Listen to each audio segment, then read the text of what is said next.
What's up, everybody? This is L.A. Williams, and this is a post-podcast edit.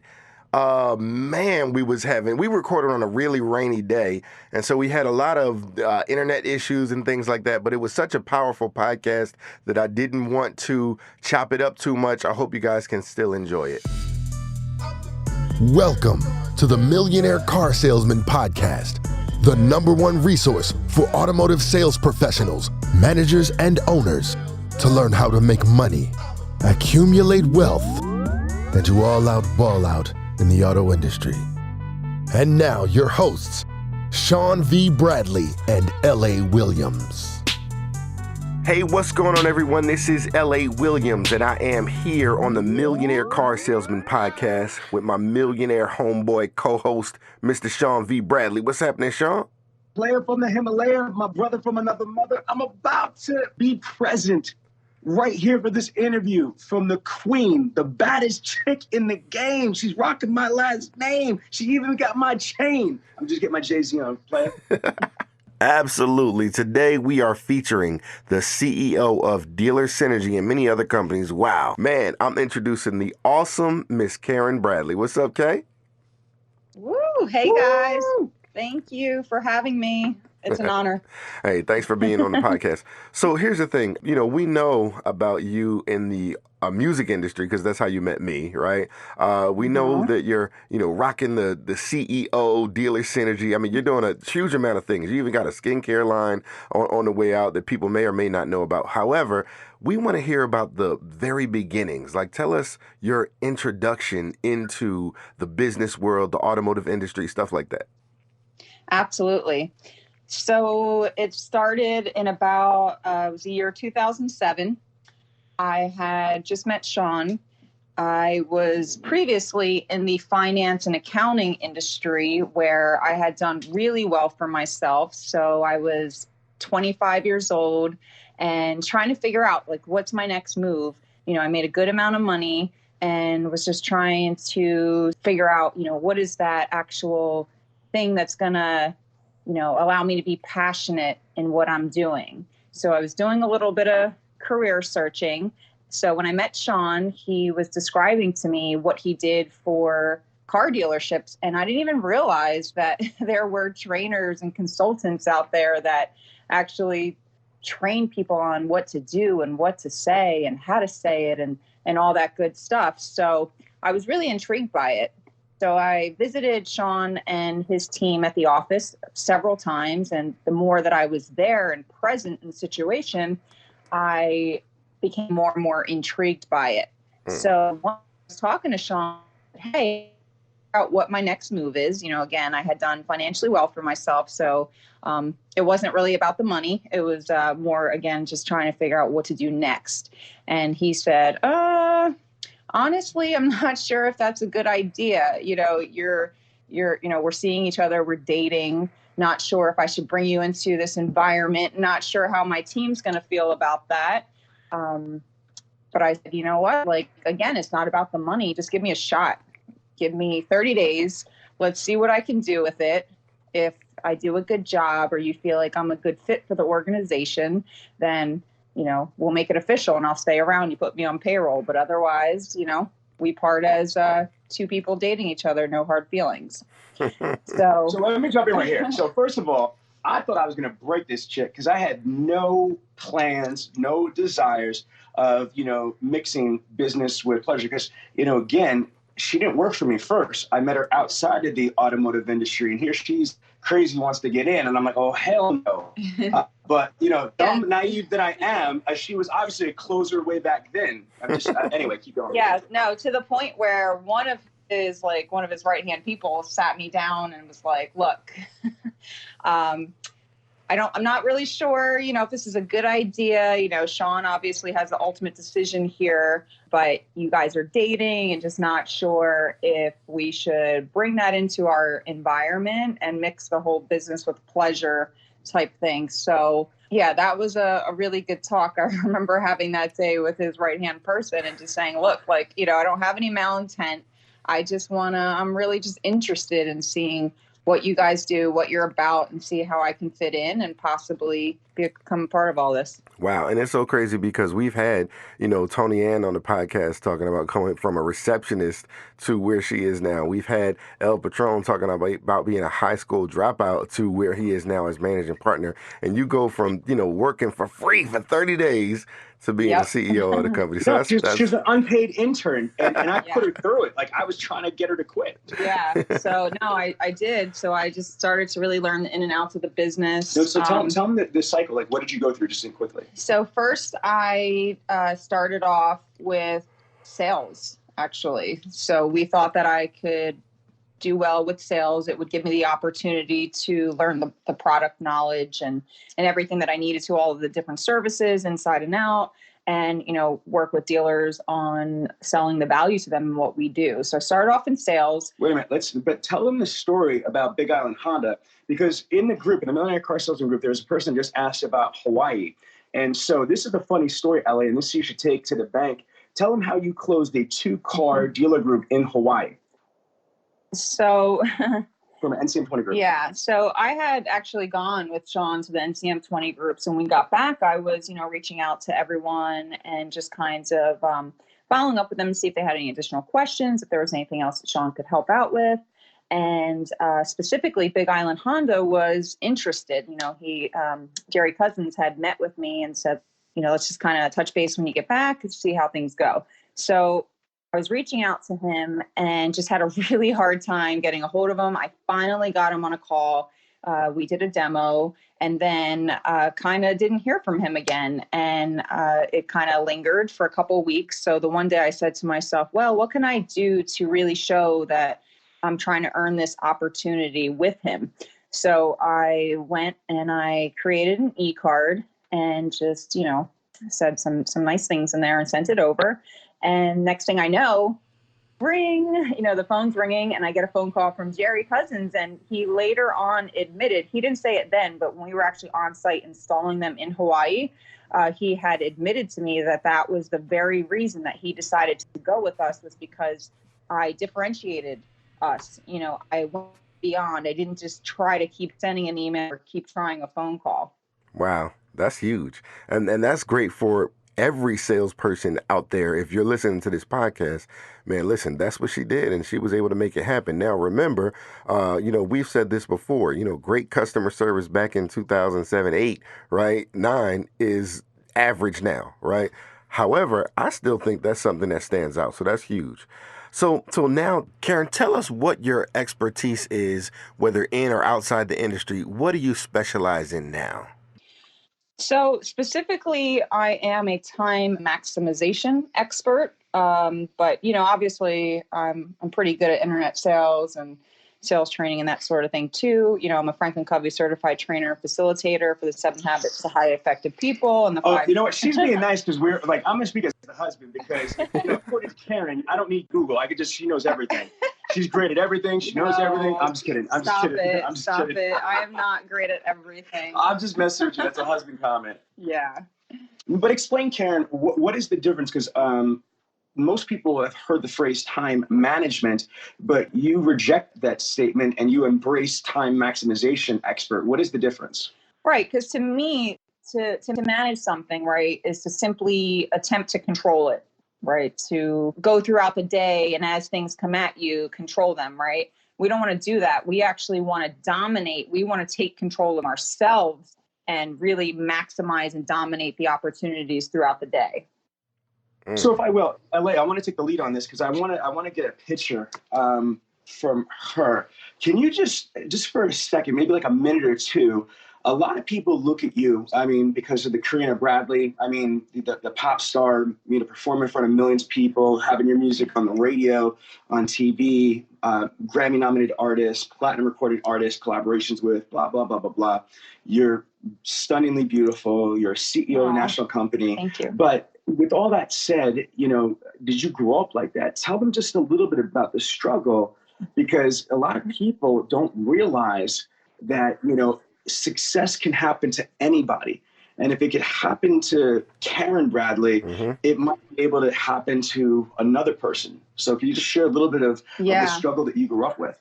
Yeah, no, the way I live now is definitely not how I grew up. When I was, I was born in the Bronx. I had a pretty decent life, I'd say, up until I was about 8, 9 years old, when my dad was incarcerated. And my mom, being that she had never really had to work, she actually moved here from Puerto Rico when I was a baby. Actually, when I was born here. And so she really didn't have the experience that she needed to support a family. She didn't have to work. My dad had taken care of us for those first, 8, 9 years or so. And she really struggled. She ended up not being able to afford the housing that we were in. And we ended up basically homeless, living on the street. So we were homeless for about 6 months or so. We ended up having to live at the Salvation Army. Like, my bus would literally drop me off at the Salvation Army. Oh my. Can you imagine what it was like for me being, 9, 10 years old, and your home is the Salvation Army. And the kids are like, okay, Karen lives at the Salvation Army. Yeah, so I can't imagine that. Yeah. Yeah. I went through some shit too, but that's a different type of shit to be able to go through. Yeah, I mean, there were times before we were living in the Salvation Army where we bounced from hotel to hotel. Like, we lived in hotels. That was, and my aunt, we would actually it was my cousins too. Like, now that I'm like really thinking about it, my aunt was in the same situation too, because this actually gets crazier. My uncle and my dad, and I don't even think I've ever talked about this publicly, they both were in the same case and got caught together. Yeah. Yeah, so it was my mom and her sister who both did not work.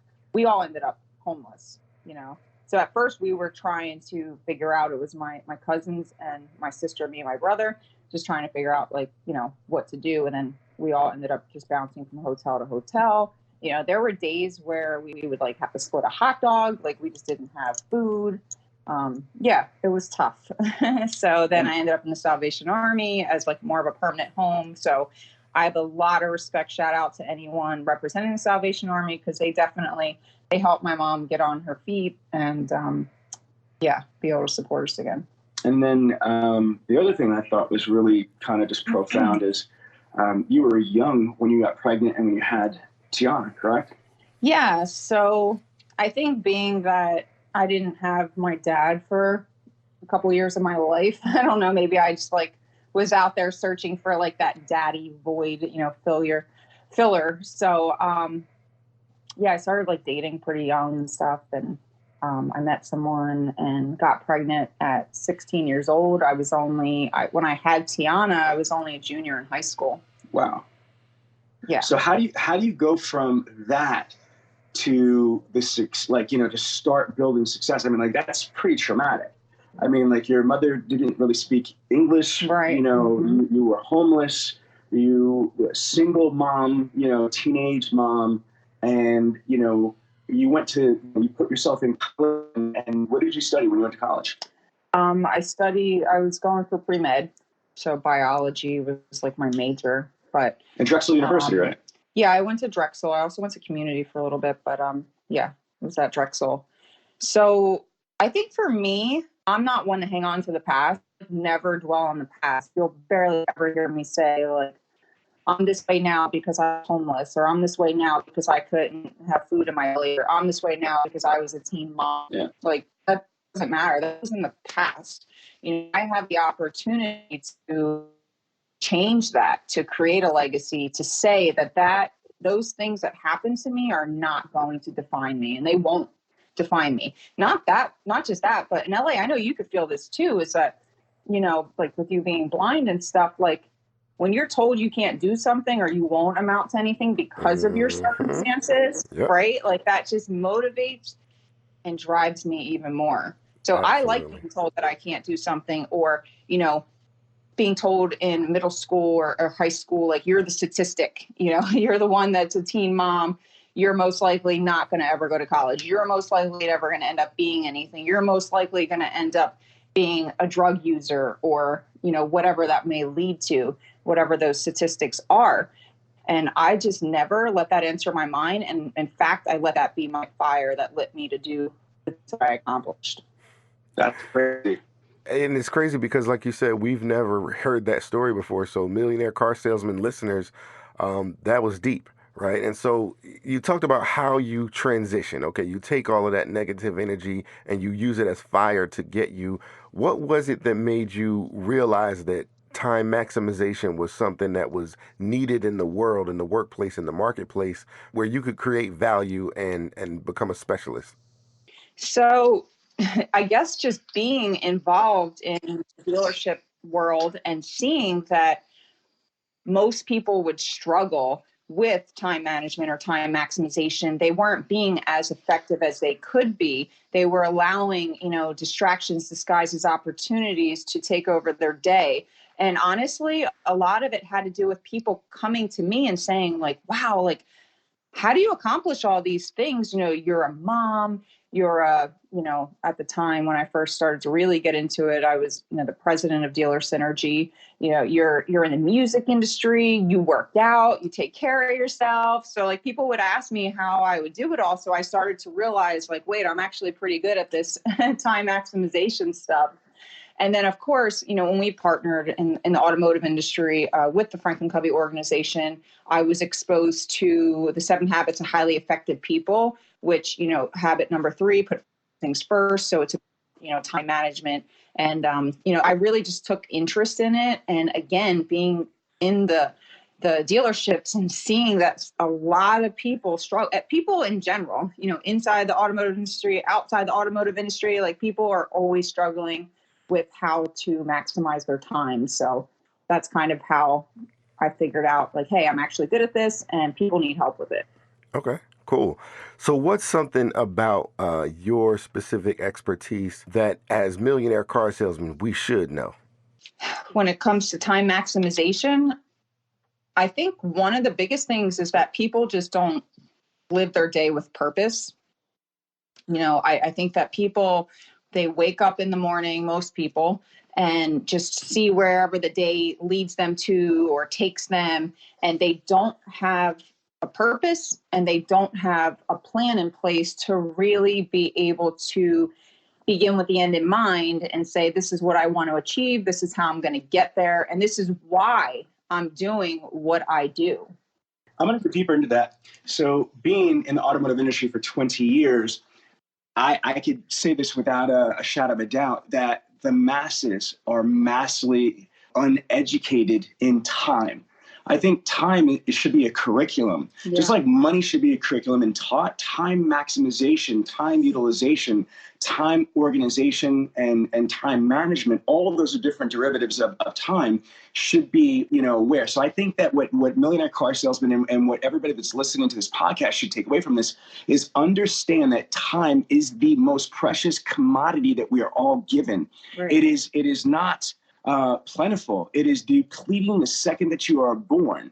And again, there's only 86,400 seconds in the day. Once they're gone, they're gone. So we need to maximize every drop, every essence of value that we could squeeze out of this such a short time on this planet. And I think it is utterly absurd that showroom sales consultants could work a bell-to-bell 12 hours and get absolutely nothing done. They could sacrifice their relationships with their spouses, with their children, with their friends. They could sacrifice their health by not going to the gym, not eating properly. They could do all of that and still be non-productive. To me, is a travesty of colossal proportions. Right. Yeah, no, you hear people that say they put in 60 hours a week, but it's not about, working harder. It's about working smarter. So I try to teach people, to take that same amount of time and maybe, you only have to work 40 hours or 45 hours or 50 hours, but being able to maximize your time, not only to lessen the amount of time that you're there, but also to be more effective to achieve greater results. Let's start for a second, Karen. This is important. Okay, so LA had asked a great question. How did you get involved in this? And this has to do with the 7 habits. See, both of us got introduced to the 7 habits of highly effective people. I got introduced to the book by Gabriel Kratchik and Michael Wins from Dealerskins. I read the book, you read the book, and then we took that plunge to get certified. But LA, I'm gonna let her tell that story. But what I want you to do, though, Karen, is to explain how you evolved. Because I don't mean this to be funny or nothing like that, because I respect Dr. Covey and the 7 Habits. It was a prolific book, but we don't just, operate from the 7 Habits any longer. It's the KB method. So explain to the world about your influence and your love for the 7 Habits and all the other books that you've done the research from, and your experience, and how you developed the KB method and what is the KB method. Okay. The KB method does have a lot of the same principles as the 7 Habits and the 5 choices to extraordinary productivity. But with my method, I take it deeper, right? So when we talk about relationship building, for example, there's a lot of people that they might be pretty effective at work, but they're just not getting that work-life balance that they want. So part of my method teaches you to not only carve out time for people each week, but also to identify specific people. So I may say, my good old friend, L.A. Williams, he specifically is someone that I need to spend time with this week. And taking it even deeper, these are the activities that we may be able to do this week together.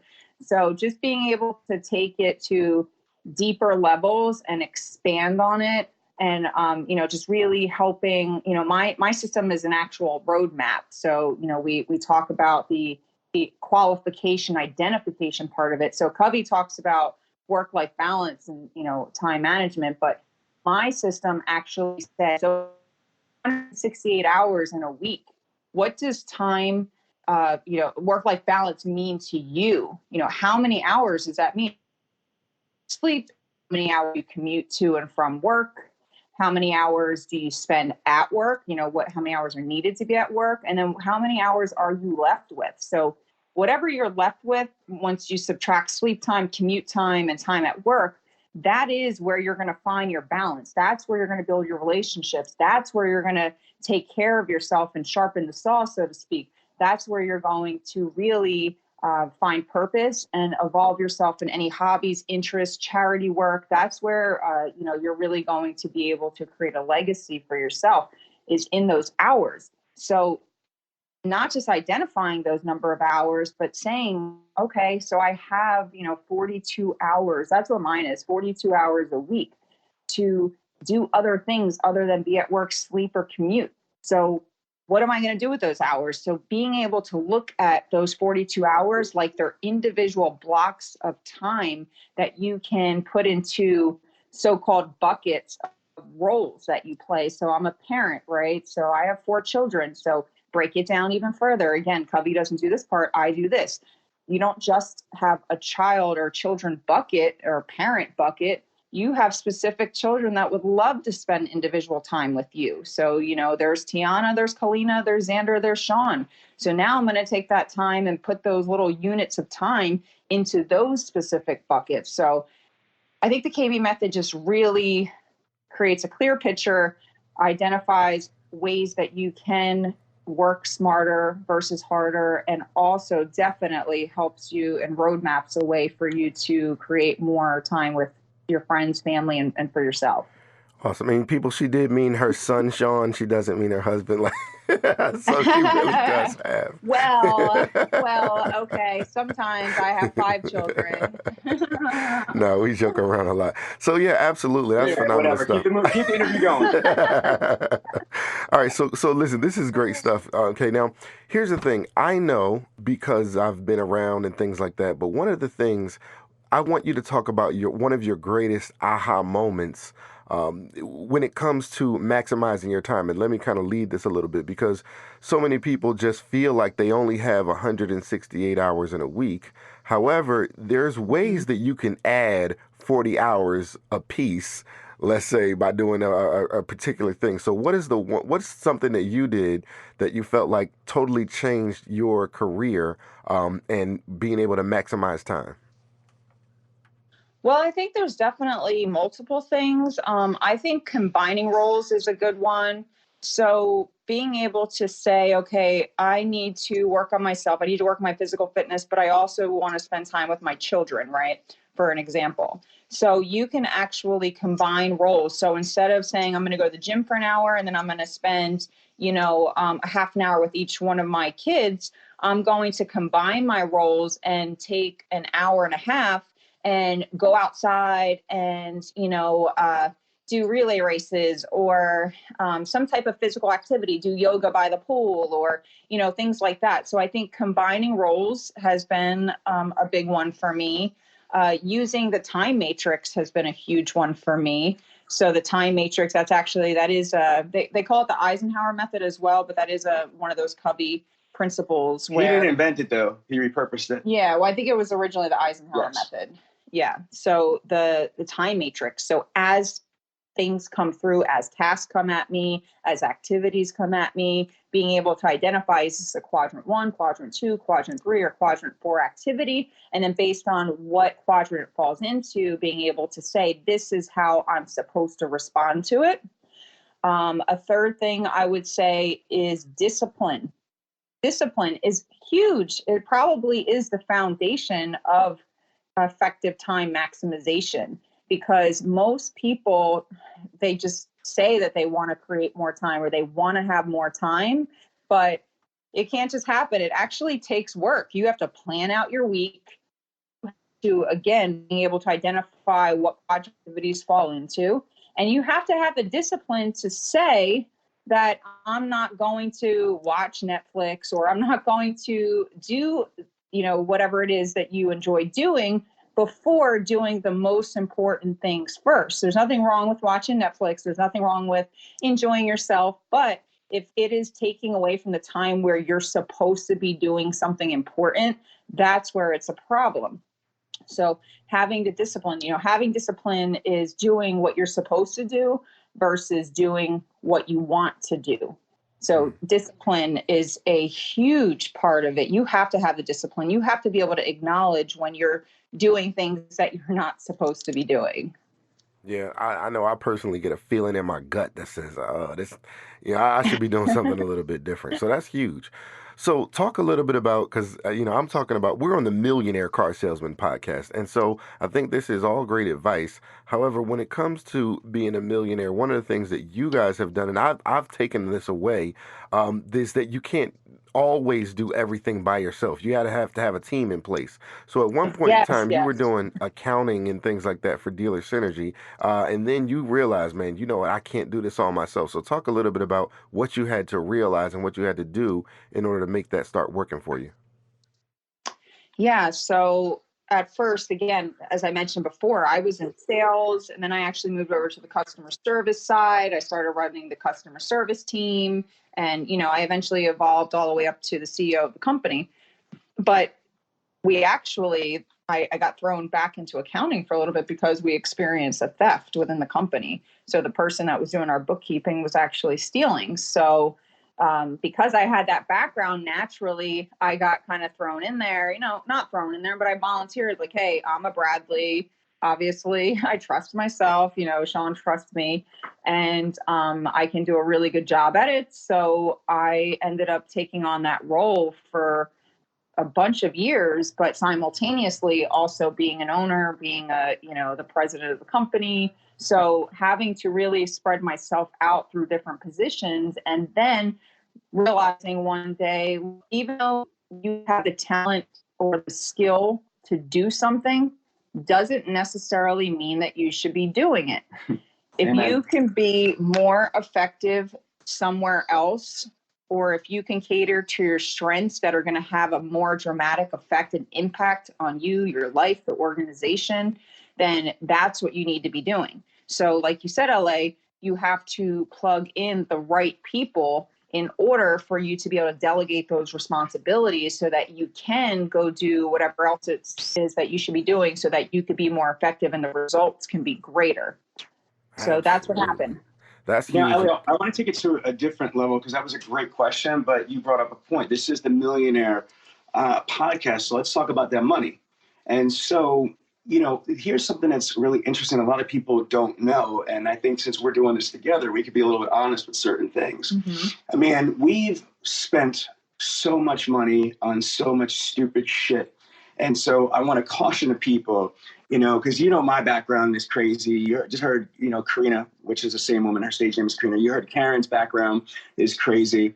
And when you get some money, Sometimes you want to buy nice things.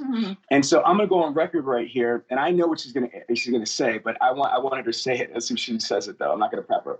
So Karen, what do you think one of the dumbest things that we spent a lot of money on? Quickly, what's the first thing that jumps to your mind? I don't know. I'm almost afraid to say. Tell them about the rap group. Oh, geez. Okay. See, this is a funny story. Actually that one I forgot about. I buried that deep into my mind somewhere. So tell the people, like, we own 10%. So one day Sean just decides, hey, I think I want to own a rap group. You know, he was approached by a New York rap group, and they asked him to become an investor in it. And I'm like, wait, why are you doing that? What does that have to do with, like, you know, mind you, I was in the music industry at that time, or that's when I was initially kind of breaking through the industry. But yeah, sometimes when you have some extra money and ideas come your way, you don't always make the smartest decision. So long story short, your boy dropped $50,000 for TF Mafia. Yeah. And so the reason why I'm saying that is that, like, people don't talk about their dumb mistakes. Looking back now, especially since that didn't work out well, and we lost those 50 G's there, plus we lost about another 10,000 in the audio production studio that we gave Paulie and Hecky hot tracks and whatnot. But, we dropped about 400,000 on the Karina Bradley project. You know, I mean, we made our money back though, thank God. It was awesome.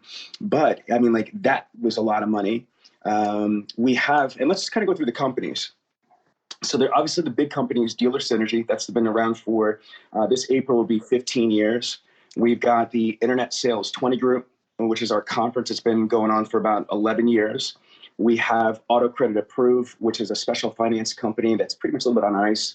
We have Sean V. Bradley Inc., which is like my royalties from my book deal. You have the Karina Bradley for your royalties on your music and publishings and stuff like that. Then we have Bradley Property Management. So we have 6 properties, 5 going on 6 properties right now, 1 commercial property, primary, and then, 4 rental properties that we have. And so that's a separate entity. We have the Money My Map software that we're building. We also have, what else, Karen? Oh, of course, Bradley On Demand, which is the virtual training platform.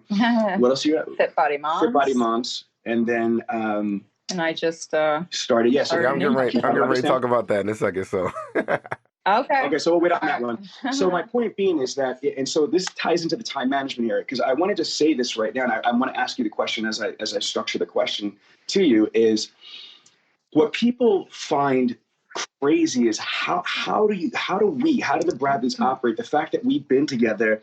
And I gush on you every day that you're my queen, you're my dream girl. But we've been together for 12 years. You know what I mean? 12 years. We've got 4 beautiful kids from 5 years old to soon to be 20 years old. We have 8 companies, 2 of them that are in the multi-million-dollar category. And, we're entrepreneurs. They're not all in the final stages of residuals. Like, we're developing these things. Yep. We're developing, we're still doing all the work with the branding, the launching, the logos, the marketing, the advertising, the raising revenue for, I travel, you travel. You are also a health fitness. In the middle of all this, you are getting certified, which you're talking about Fit Body Moms in a second, for your personal certification for personal fitness, nutrition, and weight loss. So how do we do all that? And I think that's because you are a time maximization expert, right? Yeah, I mean, definitely it takes planning, it takes preparation. Again, it takes discipline, it takes having the right people in place, being able to delegate certain tasks to. It takes all of that. And it's not like it's simple, easy either. You know what I mean? Like, tell me, we go crazy sometimes. Yeah, it takes work, and we're like anybody else. We have the same obstacles at times, or, the same frustrations at times, disappointments. Right. So it's not all peaches, all the time, but it definitely helps from a mental capacity to be able to say, I got this. Like, I know how to deal with this. I know how to distribute my time. I know how to be effective. those sorts of things. Yeah. But I think what LA said before, LA, you're spot on. You know what I mean? When you're talking about people, like we have some amazing people. Absolutely. Like honestly, one of them, LA, like we are proud, to be partnered with you. Again, I was a talent scout on that one. I'm taking credit for that one. I was like, well, if LA could do what he does with recording artists, with Beyonce, and people like that, with KBZ over here, then man, he could crush this automotive. Then we got like people like Franca, who's just like a godsend, you know what I mean? Like we got really, and other people in our team apparently, but we couldn't do it by ourselves. That's one thing that I would have to concur with LA is that you have to have a team. And that's the hardest thing, is finding the right people that have the synergistic vision to move forward. But I think that Karen, like, your expertise and your guidance, that's why, and Ellie, isn't it crazy that here's a woman who started out as working for free for a month and to taking my job, to being the CEO of the company that I freaking founded. Yeah. You know what I mean? That's nuts. That's gangster right there. She's a closer. Absolutely. It's huge. And here's the thing, because what you just mentioned, Sean, when you said the hardest part, that's what most people don't want to go through. And that's why they aren't millionaires, right? Because they don't want to go through what it takes in order to find the right teammates, so can you talk about that? Because you said it's not all peaches and cream, even though you might have the financial side, because that's what we all think. On the other side, we think, oh man, the money's going to be great, such and such and such and such. But the price that you have to pay, most people won't pay that emotional price of finding the right person, getting stolen from, being sued, having all of the different things that I've watched happen to you all, man. It's built my resilience. Just watching you pay the price that you've paid has built my resilience to the point where I'm like, yo, nothing. I feel so untouchable. Like, it's just crazy because I'm expecting things to happen. I know it's going to happen. Oh, bro, let me just cheer her up because she's kind. I'm brutally honest. I mean, the shit that we've been through in the last, since Karen's been, with me 12 years on the ride, but for me, for 15 years, has been crazy.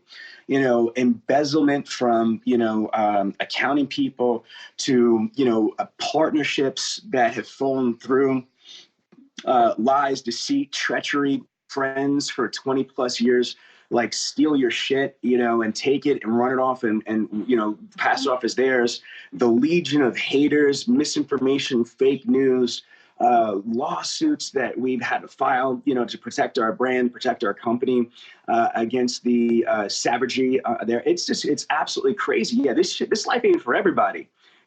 Again, the whole life of being an entrepreneur and a business person is not for the squeamish. I'm really proud of the phrase that I use all the time is, if you want the things that the average person doesn't have, you've got to be willing to do the things that the average person isn't willing to do, legally, morally, and ethically speaking, of course. Karen, your point on that? Yeah, no, I mean, I think Sean stated it pretty well, but yeah, no, we've definitely been through our fair share of challenges. And honestly, since we're being honest here, there have been days where Sean and I have said, maybe we just shut it down and, just make it the two of us and just kind of, minimize the stresses, minimize the challenges that we have to face, whether that be on a daily basis or, that come up here and there. But, sometimes Sean has said, maybe I should go work at a car dealership and work for someone else. It's not easy owning a business. There's a lot of responsibility. When you own a business and you have 20 plus employees, you're not just responsible for them. You're also responsible for their families. You have to make sure everybody can eat. You have to make sure that the company's thriving, surviving, and, being able to supply for everyone. There's a lot of weight on your shoulders owning a business. Let me jump into that. So like Karen just said it like so perfectly, because there have been times where I've been like, oh my God, because there's been times that we both talked where like, damn it, like I feel like we work our asses off to keep people employed that are not the best capable, when people. You don't have the right people. But that's our fault. But then we look at it and say it's our fault for not recruiting the right way or recruiting the wrong person. And then what helps though, LA, is stuff like this. Hopefully people that are listening to this, they'll be able to relate to, because then we talk to our friends and our peers that have same size companies and bigger companies. I talk to people, which I'm not going to mention any names, that that's in the hundreds of millions of dollars. And he goes through the same crazy fuckery that we did and do sometimes with his crazy ass employees. You know what I mean? Right now, we have the absolute best team at Dealer Synergy. Like, we love everybody that's on our team, but it hasn't always been that way. We've had to, walk through hell to get to heaven with our staff. And, the good news is that we weren't alone. And, that's the thing, is that with communication and social media and podcasts, there's more connection and more clarity, because on social media alone, everybody just wants to see like the clean house, the clean sheets. They don't show you behind the scenes. And like, this is a behind the scenes, like, no bullshit account. And then, I've said sometimes, like, man, I could just, like, I'm not really worried about anything, because I could just be a GM and make a shit ton of money. I mean, obviously we've done well financially, so we have money in the bank, so to speak.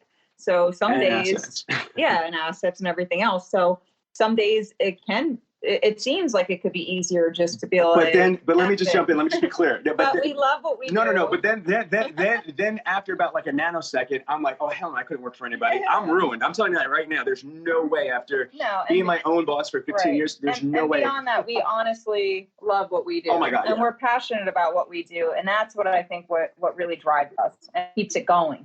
You guys are right on it. And Sean, I'm so glad you said what you said, because the stigma is that, being a business owner is too hard, and you don't want, it's almost, and I'm just going to take it there, right? Those are the kind of things that they would say to the slaves. Oh, you don't want to go up north. The black man brain freezes up north. It's too cold up there. Stay down here and work for massa. You see what I'm saying? I didn't know that. Absolutely. Those are the type of things that were shared.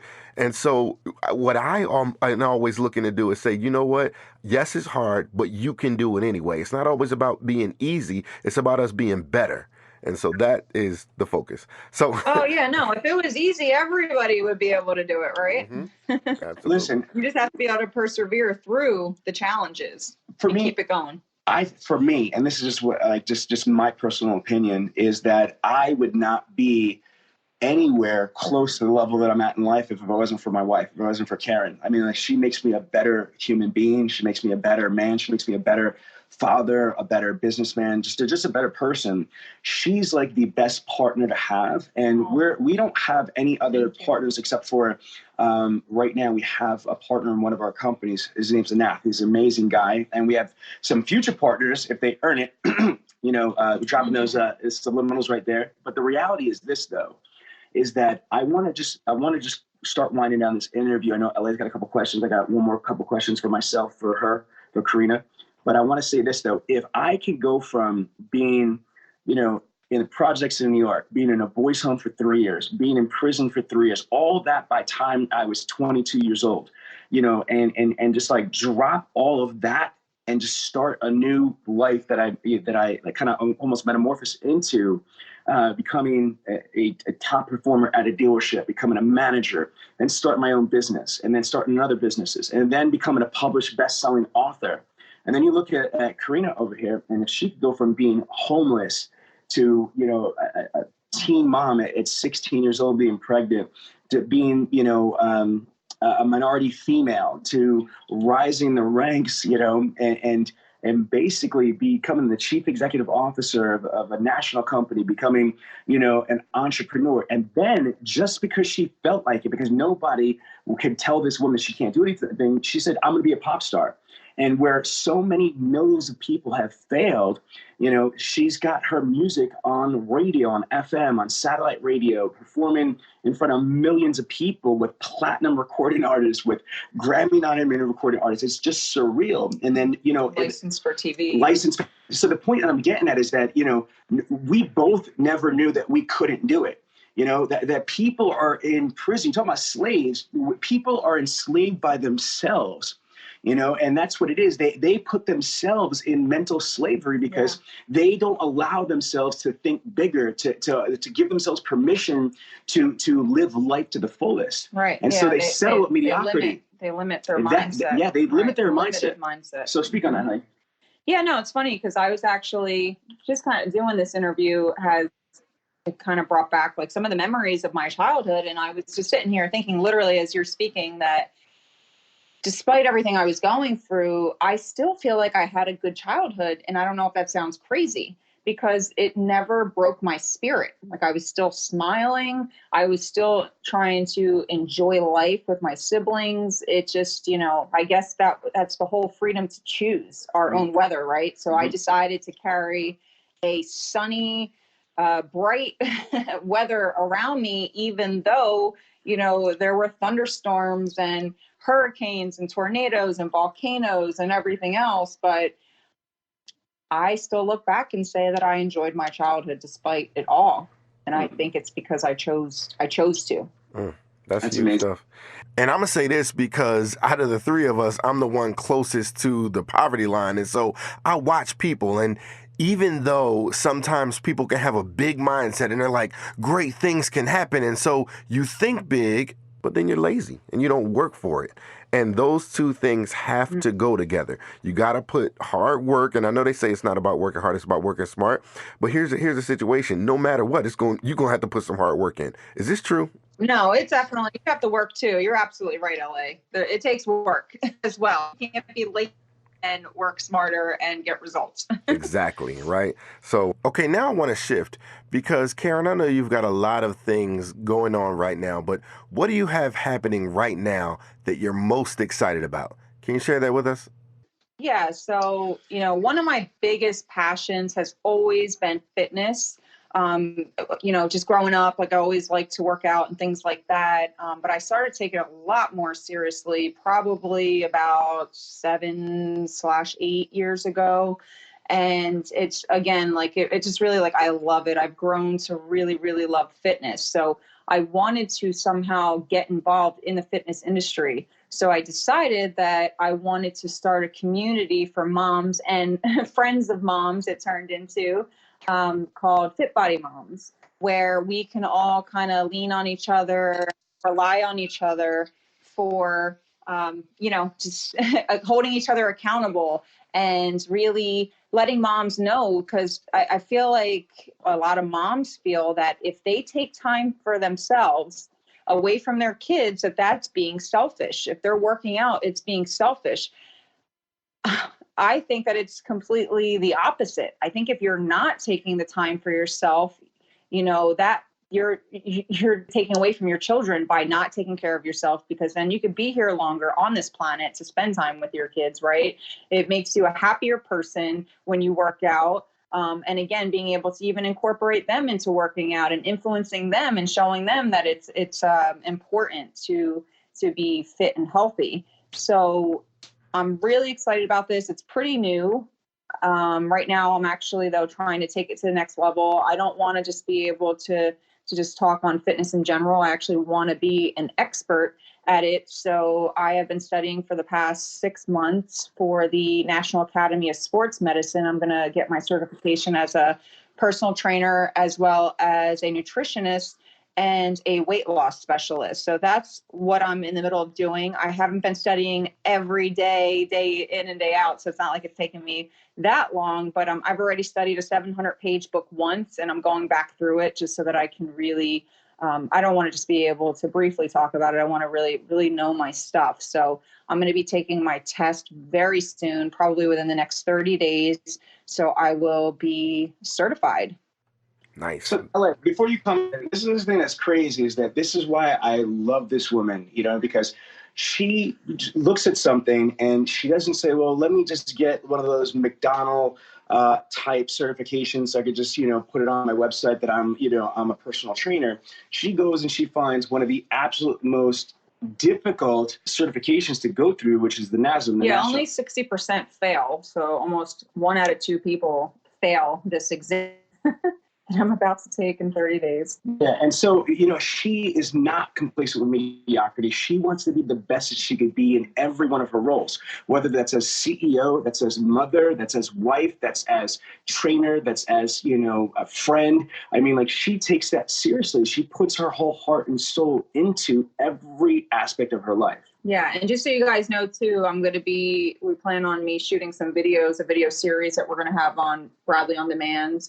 that'll be available. I do want to teach people in the automotive world that you do need to take care of yourself, especially when you're working bell to bells and, maybe you're not eating right and you're not physically taking care of yourself. So there's definitely things that you can do while you're at the dealership to implement and include some exercises and healthy eating methods so that you can take care of yourself. So you're going to talk about everything like on this series from, hydration, sleep, exercise, stretching, supplementations, all sorts of stuff. That's exciting. LA, any thoughts on that? Being able and automotive professionals being work-life balance? 100%. I'd like just some resources. Where can they go to get that type of information? Is there a certain Facebook group maybe they could join? So right now, the Fit Body Moms on Facebook. We are currently working on the website and a few other things. In addition to the on-demand platform, I'm also looking into creating some apparel, fitness apparel. We were kind of going down that road. We just have to kind of finalize some things, but it will be coming to you soon. So I know this is like one of the extended interviews, but can you share what you're really also passionate about, like that, because of the Fit Body Moms, talk about like Linda and the new partnership on the new company. So this is pretty crazy, LA. This is the first time that she's, I think, announcing this.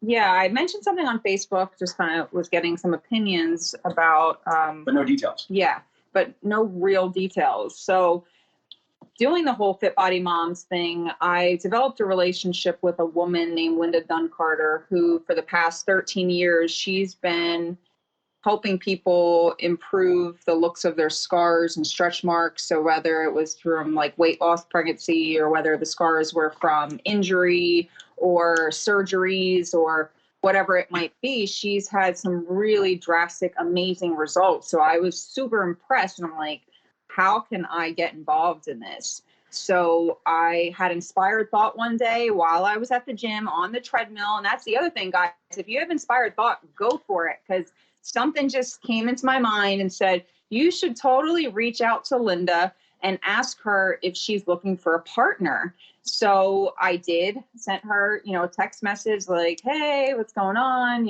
I'm interested in doing this with you. I believe in you. I believe in your brand. I've seen your results. Amazing. And, she actually responded back like, I'm definitely interested. So you never know unless you take that leap of faith or, you go for that inspired thought, what can happen out of it. So just by me asking started getting the ball rolling. But, of course, she's really impressed with the things I've done with the businesses and how I've grown those financially and, brand wise and things like that. So she was more than happy to have me involved. So we just officially partnered. So it's going to be for a scar, stretch mark, skincare line where it's under her method called the DC method. And it's just, I'm really, really pumped and excited about it because I want to change people's lives. And I know that. So as a product, what is it exactly?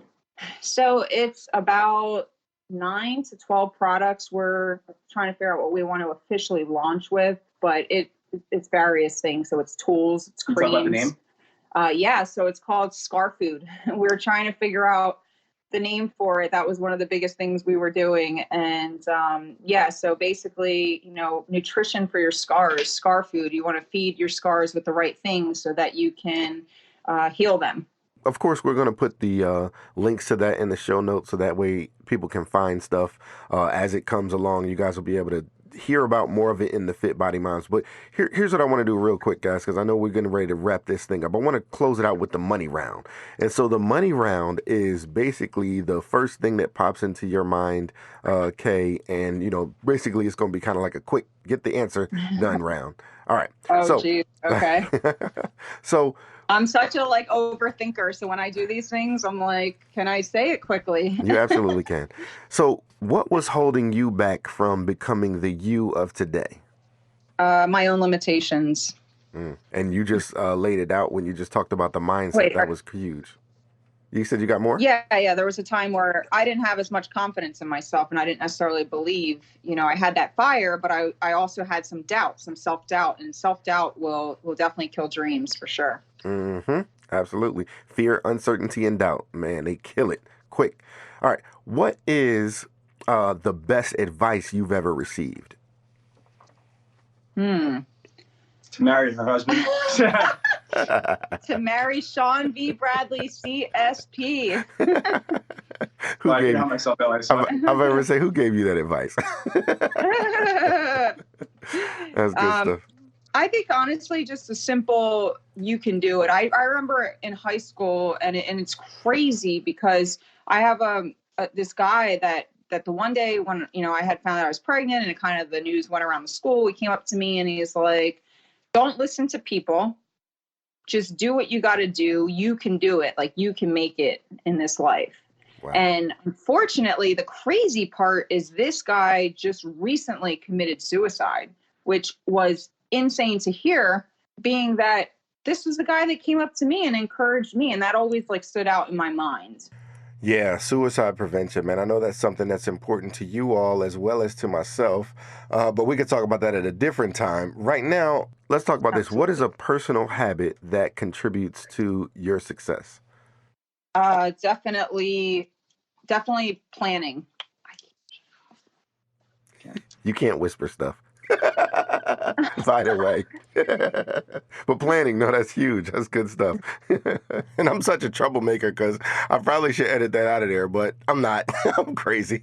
All right. So share your favorite internet resource or app, something that you use to help you succeed. I use actually for email, I use something called Maelstrom. Especially if you have multiple email accounts, you can actually filter them all through one account, and then you can sort them by the time. So whether that's for the month of February or in the last week or for just today's emails, you can actually sort it by sender. So if you want to see everything from one person, and if you're like, I know if this person sends me stuff, it's not the most important, I'm just going to delete this. So it's a huge time saver. And a good way to not miss out on important emails. So that's one of my favorites that I use almost every day. Great. Recommend one book and why? There's multiple books, but I'm going to have to say it. It's got to be The 7 Habits of Highly Effective People. It's got to be. I feel like that is the book that opened up my eyes to a lot of paradigm shifts for me that really helped me to be a lot more effective with my relationships, with my time, which is everything that I do. Awesome.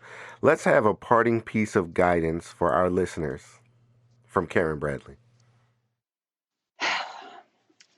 I guess I just want to say that, if you're listening to this and you have dreams and passions that you want to pursue, go for it. Don't let anyone stop you.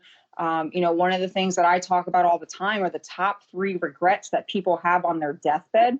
The first one is that they never pursued their dreams, which is crazy. 2 is that they didn't spend enough time with family. And 3 is that they didn't spend enough time with friends. You don't know when your last seconds are going to be. And that's why we tend to take advantage of time, because you don't know if it's tomorrow. You don't know if it's the following week. If you knew, I guarantee you that you would do things differently. So that's my advice. Make each day count. You only get the opportunity to live each day once. You can't, even reverse 5 minutes ago. I'll never be able to go back to the last 5 minutes. Neither will you. So when you wake up each day, live with purpose, make it count. Let your friends and family members know that you really care about them, make time for them, and live passionately and pursue your dreams. Awesome stuff. So where can we learn more? Where can we hear more? Where can we connect with Karen Bradley? You can connect with me through dealersynergy.com. You can connect with me through social media on Facebook. It's Karen Uriarty-Bradley. On Instagram, Karen M. Bradley. Fit Body Mom on Instagram. Fit Body Moms on Instagram, on Facebook. There's a lot of ways. Bradley on Twitter. Awesome stuff. So listen, Millionaire Car Salesman, you are the average of the 5 people that you spend the most time with, and you've just been spending time with L.A. Williams, Karen Bradley, and Sean V. Bradley. Go out there and be a millionaire car salesman. Thanks for listening. Ladies and gentlemen, if you like it, you love it, you want more of it, then don't wait for the next money show. Just go to bradleyondemand.com and take your career to the next level. Hey, LA. I'll edit you Yeah, on we that. were whispering because my alarm kept going off, but Sean, I couldn't shut it off. It was just coming down. That I can only push it away. It was cool. I can So edit. I don't. Yeah, I can edit anything. Yeah, I That don't know don't if you sound heard good. that going I off. did hear it, but But it's not a big deal. Sean has all types of notifications going off. You know what I'm saying? So it works out. thanks, LA. Yeah, mine's an important one. Cool. Actually, we did a whole hour, y'all. That's crazy.